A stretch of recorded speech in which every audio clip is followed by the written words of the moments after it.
Queremos que los presentes tengan a bien tomar asiento, que va a dar comienzo a la exposición. Buenos días. Vamos a arrancar la jornada hablando de los Living Labs en la cooperación de Europa con América Latina, y esta exposición va a estar a cargo de Alfredo Sánchez de Cubos Labs de México, para que pedimos un aplauso, por favor. Gracias, buenos días. Bueno, vamos a tratar de hacerlo muy práctico. Lo de Living Labs es un tema que siempre produce dudas, aunque los conceptos son simples. El integrar esos conceptos se da a veces de manera un poco subjetiva en cada región o en cada institución. Entonces voy a tratar de darles guías muy prácticas que creo que ayudan, y voy a tratar de usar la experiencia que hemos adquirido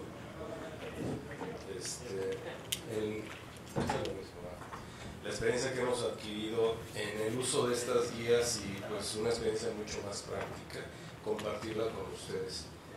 Entonces, los esquemas de la Unión Europea, lo que es el European Network of Living Labs, ellos identifican como marco de referencia general, ellos identifican pues una serie de elementos que están enfocados hacia el usuario. Es una característica muy importante. Yo creo que hay que destacarla antes que los famosos términos de la triple hélice, eso que ya están más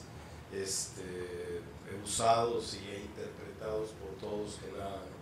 Hay una serie de elementos que Living Lab va a traer, de confianza, de guías, de mejores prácticas, de relaciones, de redes, de contactos, de muchas otras cosas que van a hacer este acercamiento de una forma mucho más efectiva. Y hay un entorno en donde están básicamente los actores de cada ecosistema, de cada región. Los Living Labs generalmente son territoriales, generalmente tienen una dimensión, tienen cooperación a veces entre territorios. En el caso de hoy vamos a ver cómo se da eso en el contexto europeo, en el contexto de América Latina. Voy a usar dos casos, un caso europeo, un caso de América Latina, de México, para que tenga yo una forma de aterrizar estos conceptos. Entonces, si vemos los componentes, pues básicamente el primero es conectarse, y pues la conexión va desde la búsqueda de socios. Cualquier proyecto, si ustedes en Uruguay, con la plataforma Técnica Uruguaya, buscaran un proyecto con Horizonte 2020, pues van a tener que hacer una alianza, van a tener que definir una serie de elementos básicos para que puedan convocar a los socios. Y este flujo o estos componentes recurrentes que se van a seguir repitiendo, los Living Labs siempre van por objetivos de corto plazo, van por pilotos, cada piloto tiene algo medible, y estos son elementos que nos sirven desde buscar el socio, tener una plataforma de promoción para llegar pues al usuario final, para llegar a los actores que van a intervenir en él, básicamente tener estos checklists y formatos ya listos. Va desde formatos de borradores de convenio. Los consorcios europeos pues, son muy estrictos en una serie de cuestiones que aquí en los Living Labs se ven, como es la propiedad intelectual, obviamente la planeación, las herramientas que usamos para todo eso, las herramientas de colaboración, y cómo definir las mejores prácticas que aplican al objetivo que tiene ese Living Lab. De ahí viene la parte de apoyo y gobernanza, donde hay una serie de apoyos. Pueden pensar, les voy a ir aterrizando. Nosotros en México usamos una plataforma cloud que se llama TeamWorks, que es para gestión de proyectos, y esto nos permite interactuar con los coordinadores de cada objetivo que tiene el proyecto. Asignamos un coordinador y los tenemos comunicados de esa manera. Tenemos una plataforma de colaboración también, donde estamos vinculándonos y donde estamos interactuando en una especie de Facebook, Twitter privado, que está organizada la información estructurada de otra manera. Y aquí es donde hablamos de lo que vienen a ser los métodos de coinnovación. O sea, el objetivo principal de Living Lab es convocar a estos actores, a estos socios, y ese enfoque en el usuario final para co-crear algo. Entonces hay que poner también un marco de gobernanza para eso, ¿no? Y ahí entran mejores prácticas ya temáticas. En el caso de arriba hay mejores prácticas generales, Enol, por ejemplo, publica sus guías de Living Lab. Son muy generales, no crean que es una receta que uno la toma y la aplica tal cual, pero sí son buenas guías que nos dan una idea. Ahora yo les voy a dar algunos elementos de checklist de eso. Y finalmente viene la gestión y seguimiento, y como les digo, como estos son pilotos controlados de corto plazo, resultados, este proceso se sigue dando. Tal vez en la siguiente fase vamos a convocar nuevos socios, en la siguiente fase vamos a adoptar nuevas mejores prácticas, en la siguiente fase vamos a poner nuevos servicios de apoyo, o vamos a ir por un objetivo más amplio del objeto que vamos a crear, ese objeto de innovación que vamos a crear, ¿no?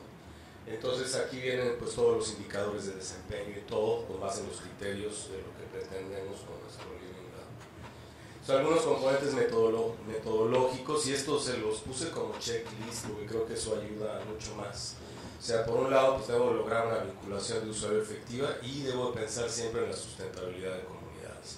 O sea, que el piloto sea a corto plazo no implica que desde inicio estemos pensando en cómo esto va a tener una continuidad y cómo se va a mantener, ¿no? Porque incluso los Living Labs, pues, como todo, requiere de financiación, requiere de esfuerzos que consumen recursos. Entonces eso va desde la primera etapa. ¿Cómo vamos a experimentar las ideas, los servicios, los conceptos y los productos? El Living Lab es un entorno de experimentación, y esa experimentación enfocada en un usuario final va avanzando hasta llegar a tener un resultado final. ¿Cómo vamos a descubrir lo que los usuarios desean y requieren? Pero fíjense bien, un Living Lab tiene que ir más allá, tiene que descubrir incluso lo que no saben todavía que requieren. Entonces debe haber una creatividad importante entre los actores que están ahí y una interacción muy cercana con los usuarios. Básicamente busca lo que le llaman los early adopters, o sea, como es algo, la innovación siempre es algo disruptivo, generalmente va a romper con lo tradicional, se requiere que sean los early adopters, y ellos son los que hacen la venta. No es una muestraria del Living Lab de venta, sino el resultado del Living Lab es promovido por los propios usuarios, ya que viene de ellos, ¿no? Y finalmente lograr una transformación de conducta sostenible a gran escala, ¿no? Esos pilotos son de corta escala, de pequeña escala, y van a ir escalando en cada fase hasta llegar a un objetivo de gran escala. En las recomendaciones son muy sencillas, me voy muy rápido, pero hagan de cuenta que esto fuera un checklist si ustedes quisieran hacer un Living Lab, y ahora sí ver cómo van haciendo la tarea, ¿no? Entonces es convocar las alianzas público-privadas, desarrollar un proceso flexible para todo el diseño de la co-creación, pensando en una adopción que pueda llegar a ser viral. Hay que fomentar el uso intensivo de ideas. Aquí las ideas son bienvenidas, no son rechazadas. O sea, cualquier idea que venga de un usuario, que de hecho la innovación viene de ahí, al rato les voy a comentar el caso de México.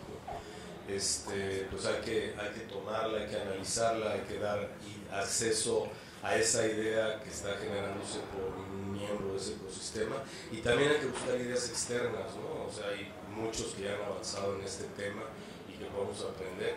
Luego se debe basar en acelerar el proceso de innovación y pensando en los factores socioeconómicos. Si estamos hablando de un entorno de Smart City, el usuario final es un ciudadano, bueno, el entorno de la ciudad con todas sus cuestiones culturales, su legado, patrimonio cultural, sus tradiciones, sus formas de atender sus prioridades, etcétera, etcétera, ¿no? Y lo mismo socioinstitucionales, porque estamos lidiando en un Living Lab con actores del gobierno, con actores de la academia, con actores de empresas. Entonces siempre hay todo un ecosistema interno en eso, ¿no? Luego no debemos de nada más contemplar los factores inmediatos o directos, sino relaciones de funcionalidad o impactos directos que pueda tener el objeto de esa investigación, esa coinnovación, y la parte de externalidades y efectos colaterales potenciales. Todo esto viene, de hecho lo estoy tomando de una referencia que nació con Enol y que se ha venido consolidando con Banco Mundial. Entonces ahora esta es la primera. Ahora les voy a dar algunas de las continuidades que son muy recientes con Banco Mundial, de cómo aterrizar eso, y analizan casos tanto europeos como de América del Norte, en general América Latina, del continente americano. Entonces hay que fomentar la cooperación en las redes internacionales, facilitar el posicionamiento y, o sea, pensar que nuestros actores son nuestro acceso a mercados. Si nosotros tenemos socios europeos, tenemos un producto más cercano para llegar al mercado europeo. Capital humano y sustentabilidad cultural. Entonces, una cuestión importante donde aplican los Living Labs, y como esto es tan extenso, quise limitarlo a eso y me voy a ir a que piensen en el Living Lab aplicado a una Smart City. Eso nos da un entorno mucho más simple, pero los principios son los mismos para cualquier cosa. Hay Living Labs para mujeres, la superación de la mujer, hay Living Labs para lo que se les ocurra, para proyectos muy complicados de investigación de tecnologías disruptivas, pero el Living Lab ha sido una metodología que ha sido ya probada en muchos proyectos de Smart City, por ejemplo en Europa. Entonces, si ven la alta concentración que se da en 2007, pues ya había una concentración enorme en las grandes urbes, ¿no? Nada más pensando en América Latina, pues estamos hablando de ciudades de más de 20 millones, 10 millones, 8 millones y pico. Entonces aquí, en estas concentraciones, es donde se dan los grandes problemas. Y en la parte de, según el Banco las Naciones Unidas, el crecimiento de 2011 a 2030, vean las cifras en las urbes, ¿no? Entonces ahí está la ventana, yo creo, de las más importantes que tienen las metodologías de innovación abierta, así se le llama lo que hay atrás de un Living Lab. Y esta innovación abierta implica estos conceptos que estamos viendo ahora y que vamos a seguir. Entonces el desarrollo de una estrategia, bueno, hay que comparar principios, reglas de esfuerzos colaborativos. Los análisis SWOT siempre son, pues aunque son tradicionales, siempre ayudan a entender fuerzas, pero lo importante en el Living Lab es ver cómo convertir las debilidades en fuerzas, ¿no? Entonces, esa parte la recomiendan a nuestros amigos del Banco Mundial. Identificar en el web resultados de eventos de generación de ideas. Y todo esto que les estoy diciendo lo voy a aterrizar a un ejemplo al final. Bueno, dos ejemplos, uno en España y uno en México, para que lo vean más claro, ¿no? Cómo identificar narrativas del futuro de la ciudad, o sea, la historia que cuenta un taxista, que cuenta un joven, que cuenta una madre, que cuenta una mujer emprendedora, son las ideas a las cuales el entorno nos está llevando, o sea, el usuario final, para aplicar todos estos conceptos en Living Lab. Y luego confirmar que diferentes tipos de grupos expresen sus metas, objetivos y contribuciones a un plan común. O sea, aquí vamos a tener pues intereses del municipio, intereses de investigación de un centro, intereses académicos de programas de algunas universidades y particularmente intereses del ciudadano. Si pensamos que el Living Lab está enfocado en Smart City, el ciudadano es nuestro usuario. El codiseño de soluciones, bueno, se debe descubrir al menos una iniciativa que ha sido financiada, eso siempre es útil encontrar puntos de referencia. Cuando tenemos muchas iniciativas en una Smart City, hay que ver cuáles ya las podemos usar como caso de éxito. Y probablemente hay antecedentes de algunas que iniciaron sin Living Lab ni nada. Y eso nos va a ayudar a ir abriendo camino. Habría al menos 5 diferentes conjuntos de datos. Cuando hablamos de esto, pues los datos de una ciudad en general provienen del municipio, del gobierno. Entonces no podemos tomar este movimiento de Open Data y decir vamos a abrir todas las bases de datos del gobierno. Entonces acotarlo a o sea, bueno, el Banco Mundial al menos recomienda 5, pone NOL, para poder pensar en un proceso inicial de adaptación. Y el Living Lab puede fortalecer ampliamente esas iniciativas que van atrás de publicar. Ustedes piensan en el impacto de una base de datos de gobierno donde genera toda una industria de jóvenes que empiezan a hacer apps móviles y todo esto para hacer uso de esta información, ¿no? Esa es una manera de bajar el llevar el Living Lab a un uso productivo. Luego, identificar los aparatos administrativos apropiados para involucrarse en la implementación. Bueno, ya saben que tenemos que lidiar que si con el área de informática y con el área de administración y que si hay una gobernanza de privacidad o del gobierno local. Hay una serie de cosas, entonces tenemos que identificar quiénes son esos actores y tenemos que envolverlos dentro de estas metodologías para ser parte de ellas. Y luego definir las directivas para incorporar el nuevo servicio en los procedimientos de la ciudad. O sea, una vez que vamos a hacer esto, si no trabajamos en cómo se va a llevar a la práctica, en paralelo, como parte de los objetivos de cada piloto, pues nunca vamos a lograr, por más avanzada que sea nuestra co-creación, llegar al impacto final.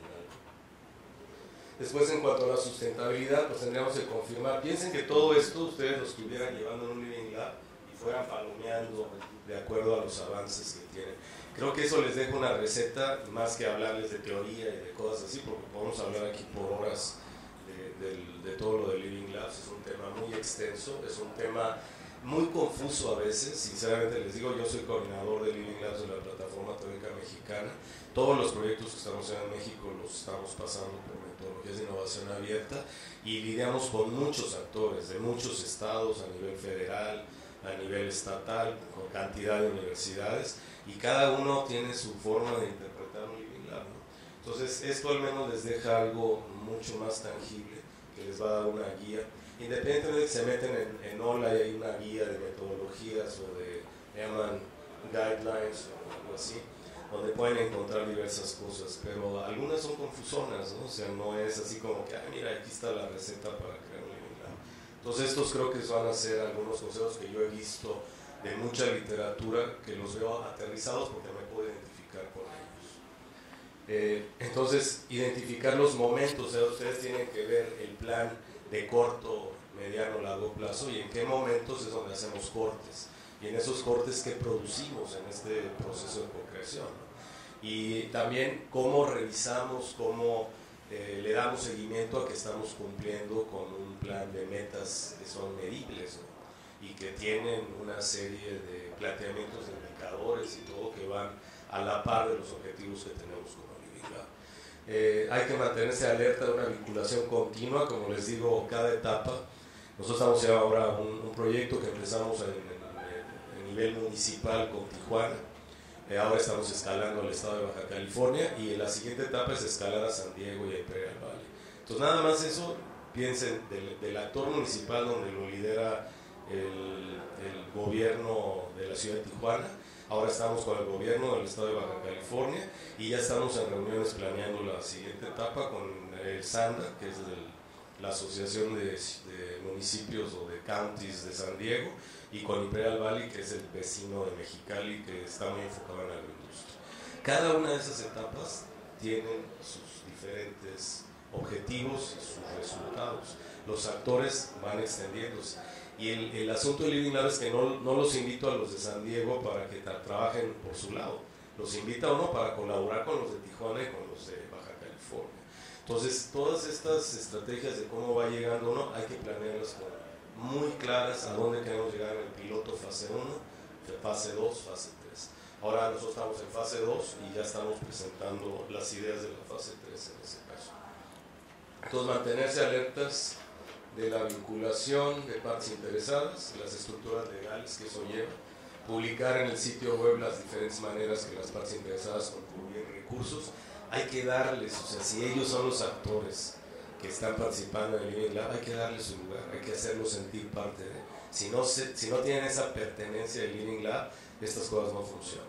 Entonces ellos tienen que sentirse que lo que estamos haciendo, el caso les digo muy puntual en el caso de Tijuana, Baja California, estamos creando un clúster, o sea, no uno, 9, 10 clústeres. Cada clúster tiene su propia vida, cada clúster tiene, o sea, el contexto es cómo los actores van a definir el plan de cada una de esas sectores de industria. Entonces, para esto podríamos decir que hay 9 sub-Living Labs, uno para agroindustria, otro para dispositivos médicos, otro para aeroespacial, otro para automotriz, otro para turismo médico. Tijuana es un centro de turismo médico para Estados Unidos muy grande, bajan a atenderse ahí por el costo. Vino, Tijuana está produciendo en Ensenada, el Valle de Guadalupe está produciendo ya vinos de muy buena calidad. Entonces en cada uno de esos piensen como si fuera un subconjunto de ese gran Living Lab que tiene como objetivo agrupar, arropar, integrar a todos esos actores, y en cada una de las fases perseguimos un objetivo, una serie de metas, ¿no? Y luego explorar cómo los activos subutilizados, o sea, como todas las Smart Cities, su principal problema son los recursos financieros, pero cuántos casos no hay por ejemplo, en Cataluña, una infraestructura que está orientada a la parte textil y que toda la globalización se la acabó, bueno, la convierten en un caso de éxito donde ponen todo un ecosistema de hospitales, de tiendas con innovación, donde ponen una serie de infraestructura para apoyar la innovación, se llama Mataró. Entonces, por ejemplo, ese tipo de casos están aprovechando una infraestructura que ya estaba muerta, y eso está pasando en muchas partes del mundo, ¿no? Todas las ciudades tienen infraestructura muerta que generalmente se puede ir a espacios culturales o espacios de innovación, a estos centros de co-creación donde los chavos se traen ideas y ahí mismo empiezan a encontrar las fuentes de capital. Entonces hay que ser creativos y eso lo tiene que ver también el IBILAB. Y la última es la unión de fuerzas, estudiar iniciativas y estrategias de iniciativas de innovación de otras ciudades. Perdón, ahí está. Entonces también hay que aprender. Yo ahora les voy a enseñar un caso precisamente para esto, que es Santander, y luego les voy a enseñar un caso que está interactuando con este tipo de principios y está en plena evolución en el estado de Querétaro, en México. Entonces convocar, crear una lista de lo que hace la ciudad y su enfoque especial de acuerdo a diversas partes interesadas. A veces lo que nos dice la academia no coincide exactamente con lo que nos dice el gobierno y mucho menos lo que nos dice una pyme. Una pequeña y mediana empresa que es un actor fundamental en una Smart City debe tener un papel preponderante ahí. Las grandes empresas, los grandes corporativos, IBM, Cisco, Oracle, todos ellos obviamente tienen estrategias muy grandes de Smart City. Bueno, a lo tradicional, pues un alcalde le firma a una de estas y le hace todo el proyecto de Smart City. Error, eso no va a funcionar y no puedo atacar ni a Microsoft, ni a IBM, ni a nadie. O sea, estas son iniciativas que deben estar acordadas entre los actores. No hay un proveedor que llegue y diga, tengo un modelo de Smart City universal y lo único que están haciendo es vendiéndoles tecnología. Pero esa labor del Living Lab no la va a poder hacer una sola parte. No es un convenio con el ayuntamiento. Las universidades, las oportunidades para establecer alianzas internacionales y al menos un evento próximo. Nosotros en las plataformas tecnológicas, por ejemplo, este es un ejemplo de GIAP con la plataforma tecnológica uruguaya, donde venimos de otras plataformas tecnológicas, y este evento nosotros venimos a apoyar un objetivo que tiene la PTU, y en el cual, fíjense todos los casos que hay, y creo que en otro de las salas está Fireware, ¿no? Que es una iniciativa de Internet de las Cosas. Probablemente ahí hay actores de ese tipo que están aprendiendo y están estableciendo ligas hay gente de España, de Telefónica España. De Telefónica Chile. De Chile, ok. Entonces ahí ya se está dando eso. Bueno, tenemos que identificar quiénes son esos actores que nos pueden ayudar con experiencias que ya han existido y también que existe en este proceso de globalización, existen intereses conjuntos, ¿no? O sea, ellos también tienen que ganar por participar, por ejemplo, en una iniciativa de Querétaro. Entonces, vamos al caso de Europa, Smart Santander. Santander pues tiene la penetración más alta de sensores, es una cama de prueba de un proyecto europeo. Los sensores van desde sensores de las cajas de camiones de basura para ver hasta dónde llegan en la ruta y qué capacidad sobrante tiene. Optimizan, obviamente le pega a los costos de gasolina, a los costos de mantenimiento y a la eficiencia de las empresas de recolección de basura. Hasta si en el centro hay un espacio, pues hay sensores que me indican el celular de acuerdo a donde me encuentro y mira, aquí hay uno a media cuadra y ahí mismo me hacen el parquímetro, el cargo. Hay sensores de contaminación, hay sensores de ruido, si hay un accidente el sensor de ruido lo capta y puede disparar los servicios de emergencia. Hay sensores de humedad y temperatura donde el agua que regamos en los parques públicos se puede optimizar enormemente. En fin, es una gran cantidad de áreas que el Internet de las Cosas está llevando. La Universidad de Cantabria tiene uno de los centros de monitoreo y el Ayuntamiento de Santander tiene el otro. Y este es uno de los proyectos que nació con una visión de servir de cama de pruebas a la Unión Europea o a muchas otras ciudades y así ha sido. Entonces, la infraestructura que se crea 12.000, bueno, iban en 12.000 hace 2 años, yo creo que tienen por lo menos ya 15.000 sensores en una población de no más de 200.000, ¿no? Sí, no llega ni a 200.000 habitantes, entonces si ven la penetración de sensor por habitante es altísima. Entonces ahí hay un caso que ya pasó por muchas cosas. Por ejemplo, en proyectos de Smart City que tenemos en México, estamos contactándonos con ellos y estamos diciendo, oye, podríamos simular, por ejemplo, en el centro de una ciudad con ciertas condiciones, podríamos simular ciertas cosas que con tus sensores viéramos el efecto que puedan tener. Obviamente a la distancia no es muy fácil simular una ciudad en otra, pero sí podemos, por ejemplo, tomar métricas de ciertas capacidades, de ciertos indicadores que tienen asociados estos sensores para poder dimensionar la infraestructura que hay que desplegar en la ciudad, por ejemplo. Entonces, Santander ha pasado por mucho, y digo, si me fuera en la propia España hay cantidad de casos, o sea, si van a Logroño, en La Rioja, pues tienen todo un concepto de Open Data acordado con la ciudad, y donde entran los establecimientos, los restaurantes y los centros turísticos, los hoteles, las tiendas, los centros comerciales, y ellos están todos participando en una iniciativa que a través de los móviles están pues publicando desde los horarios de las farmacias, los precios de la gasolina. Si yo estoy, pues me dice la farmacia más cercana, me dice, mira, hay una oferta del restaurante mexicano aquí a la vuelta, saben que yo estoy ahí, y si vas de las 2 a las 4 de la tarde te dan 30% de descuento. Entonces ese tipo de iniciativas se están dando muy fuerte en Europa, y obviamente hay una enorme oportunidad en México, en Latinoamérica, incluyendo a México. Entonces les voy a dar un ejemplo de qué estamos haciendo en México. Entonces, nosotros vemos este modelo, si lo viéramos como un modelo general que aplicara a múltiples Living Labs que están orientados aproximadamente tenemos ahorita como 15 Living Labs en operación. Básicamente, la orientación siempre va a ser ahí, las ideas siempre van a venir del usuario, van a venir del ciudadano, van a venir del muchacho que sale de la universidad, del investigador que tiene una patente en algo. O sea, esos vienen a nivel individual, y eso se da a nivel de las ciudades. Todos ellos viven en una ciudad, y esa ciudad son patrimonio de esa ciudad, y si esa ciudad tiene los elementos para arroparlos, pues básicamente va a haber un beneficio para todos.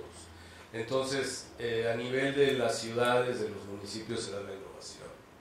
Luego, a nivel de los estados, se generan, por ejemplo, en Europa hay estrategias que se plasman en agendas para regiones, ¿no? Y esas estrategias benefician a las Smart Cities de esa región. Pues, por ejemplo, Cataluña tiene una estrategia, y muchos otros provincias o regiones de Francia, de Italia, y todo tienen sus propias iniciativas. Entonces, estas generalmente ya hablan de un contenido de economías del conocimiento. Y bueno, las economías del conocimiento pues lidian con esta propiedad intelectual que no son activos tangibles, son activos intangibles, y son producto de la innovación. Entonces, pues en el Living Lab, pues hay que empujar a los actores estatales, ¿no? A veces es difícil porque tienen sus mañas burocráticas, tienen sus procesos constituidos ya de manera muy firme. A veces nos topamos con alguien de mente muy cerrada, a veces nos topamos con alguien de mente muy abierta y lo toma como una iniciativa importante, pero es así. Y después, a nivel país, se dan la parte política pública. Si la política pública no apoya esto, les doy ejemplos. Si no hay incentivos a la innovación fiscales, si no hay fondos, no hay convocatorias a fondos que apoyen la innovación, si no hay estrategias de a quién apoyo si hace innovación y qué es innovación para esa iniciativa federal. Entonces también hay que trabajar con los de arriba, ¿no? En el caso de México pues tenemos varios actores. Está la Presidencia de la República, que define la agenda directamente, la agenda digital, se llama Estrategia Digital Nacional.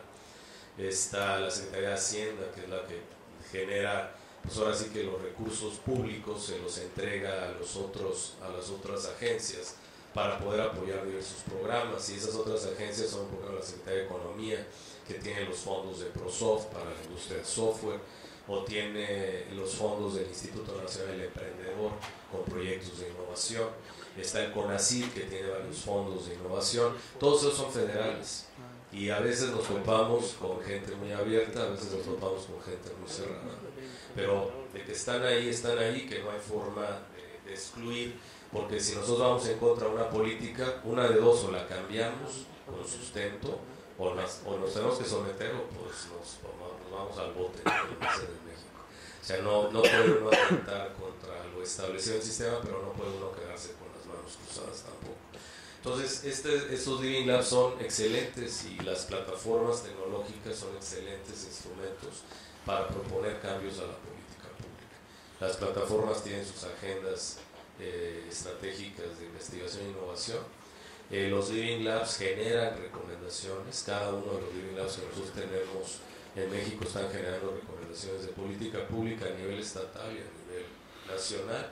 Y de ahí es donde nos brincamos a la cooperación internacional y hablamos de la innovación abierta. Si ven, parte de la orientación al usuario final y sube hasta un proceso de co-creación de innovación abierta. En el caso de Smart Cities hay nuevas estructuras de conocimiento. A mí me gusta decir que las plataformas tecnológicas son nuevas estructuras de conocimiento. No son, hola Paloma, no son las típicas estructuras académicas, estructuras de aceleradoras, de incubadoras. Son otro bicho diferente, y agrupan el conocimiento. Los Living Labs son nuevas estructuras de conocimiento. Los clústeres regionales son nuevas estructuras de conocimiento. Entonces, si nosotros pegamos estas estructuras a los espacios de innovación, y ahí les aclaro algo: un Living Lab no es Living Lab porque no me han certificado. Lo que pasa es que no le podemos llamar Living Lab porque no me ha certificado alguien, pero sí es un espacio de innovación, y si es un espacio de innovación con los fundamentos que vimos en esos checklists, lo único que les falta es que lo certifiquen. Entonces, una certificadora en Europa es Lenol. Entonces, estoy seguro que si cumplen con eso, y en una de las convocatorias de NOL, que ahora viene la próxima a principios, como el primero o segundo trimestre del año que entra, les van a aprobar y van a publicarlos a ustedes como Living Lab. Pero eso no quiere decir que si están siguiendo esto no están bajo los mismos principios de un Living Lab certificado. Entonces, con las Smart Cities, si nosotros tomamos estas nuevas estructuras y de alguna manera creamos un círculo virtuoso con los Living Labs, con los espacios de innovación, esto lo podemos aplicar perfectamente a un objetivo de Smart City. Entonces, dentro de los objetivos de la Smart City, y ya me quedan pocos minutos, pero me voy a ir rápido, pues hay que generar un modelo de cómo esto opera. Entonces, por ejemplo, aquí un modelo, si dijéramos en la Smart City los objetivos son el emprendimiento de proyectos de alto impacto, de innovación y todo, y la innovación siempre de la mano del emprendimiento, ¿sí? Y pudiéramos definir una serie de intereses bajo este contexto, pudiéramos definir quiénes son los actores del Living Lab, y pudiéramos definir cuáles son esos objetivos, esas líneas de acción a las cuales queremos enfocar el Living Lab. Aquí les doy el ejemplo. Estas son las alianzas que nosotros hemos creado en México. Si ven, se han extendido incluso ya al Departamento de Comercio de Washington para poder establecer clasificaciones industriales comunes con América del Norte y todo esto. Pero tenemos a los principales actores de ProMéxico, Secretaría de Educación Pública, la Secretaría de Economía, Secretaría de Relaciones Exteriores, los institutos de innovación como el de Nuevo León, que es muy avanzado, el Consejo de la Comunicación, gobiernos municipales, gobiernos estatales. Entonces, una conjunción de alianzas público-privadas, y eso lo podemos aplicar y nos ayuda, porque como vieron, no son modelos aislados. Si yo me voy a Querétaro, que es a la que ahora voy a ver, voy a necesitar seguir la política federal, voy a tener que seguir la política y una agenda estatal, y luego hay todo un plan municipal. El alcalde al entrar publica su plan. Entonces, todo eso son elementos importantes. ¿Qué hicimos? Lo partimos en los desarrollos en 3 etapas. En la primera etapa creamos una base de conocimiento, un modelo que responde a esto que les enseñaba yo anteriormente. 2, hacemos un prototipo y creamos una comunidad en línea. Y número 3, escalamos, invitamos grupos de enfoque por la triple hélice, más lo más importante, los grupos de enfoque son de usuarios. Y entonces los empezamos a convocar para llegar hasta el objetivo del piloto. Y de ahí vuelve, si se recuerdan esa primera lámina que les pasé, empieza la recurrencia.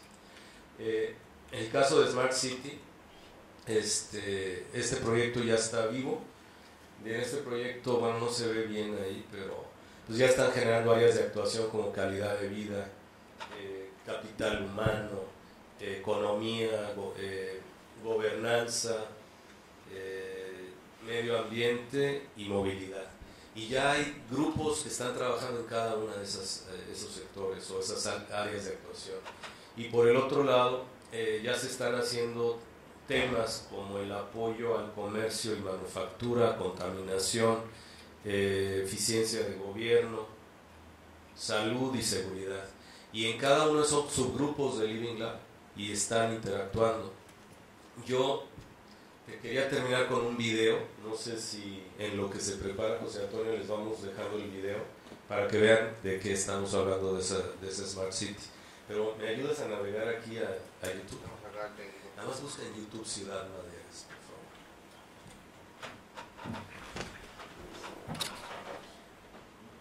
Ciudad, no, métete en YouTube, en el buscador de YouTube. Ciudad Maderas.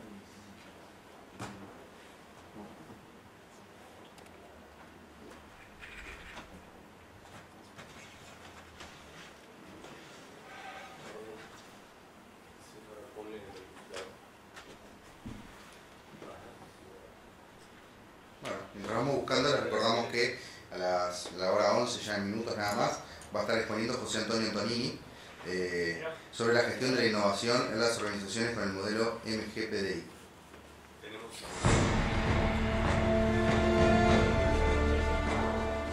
Inversión es el motor que mueve a México. La realidad actual exige un espacio integral y moderno, amable con el ambiente y el usuario.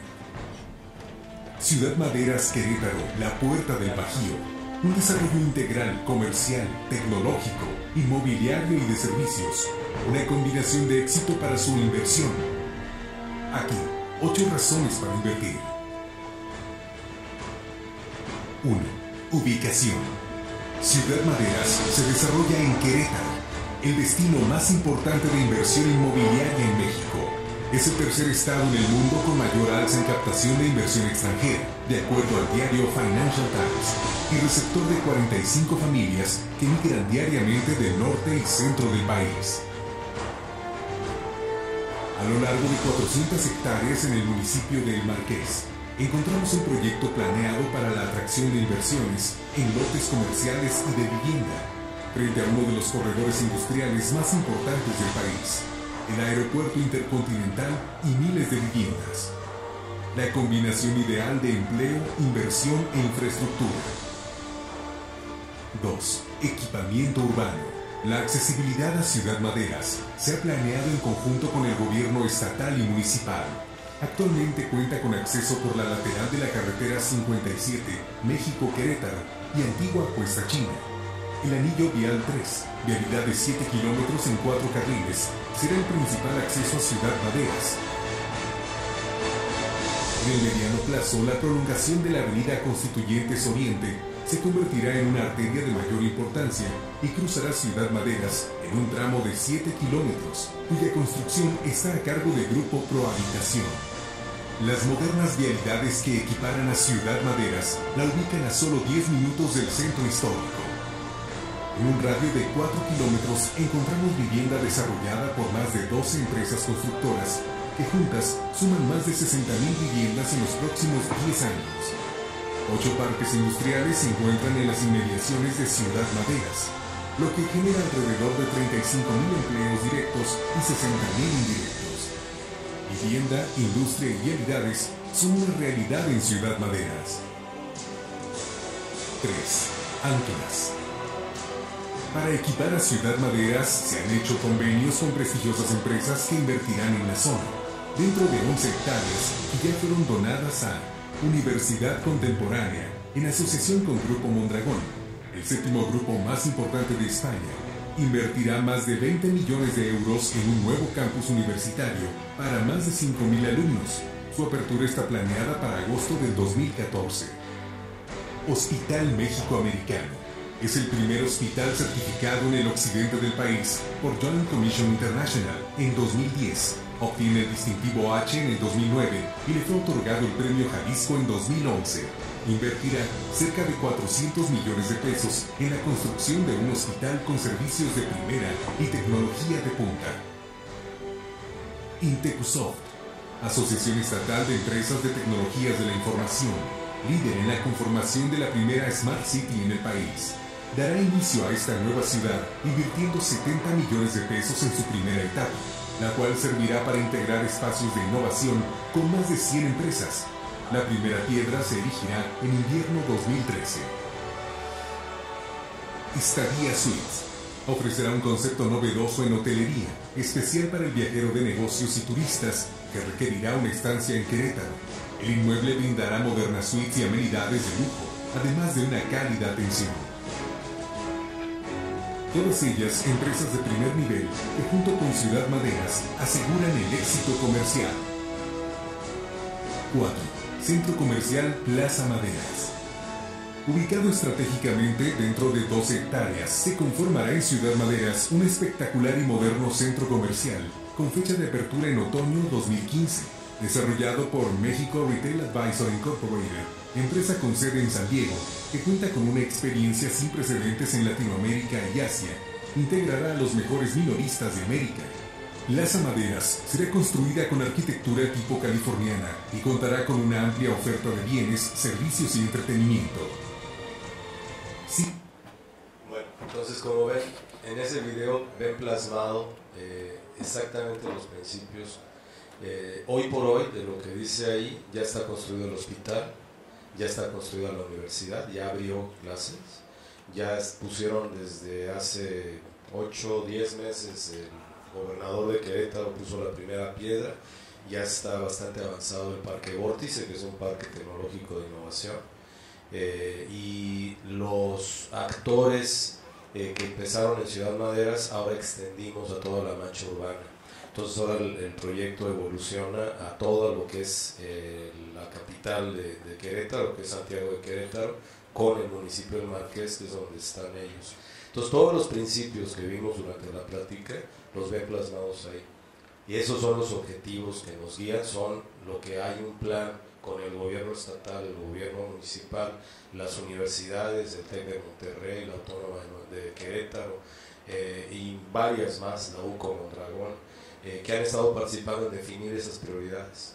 Y todo el Living Lab lo que está haciendo es escuchar y pensar en esos habitantes que van a vivir ahí, ¿no? Entonces ya con eso les remato el concepto, espero que les haya servido.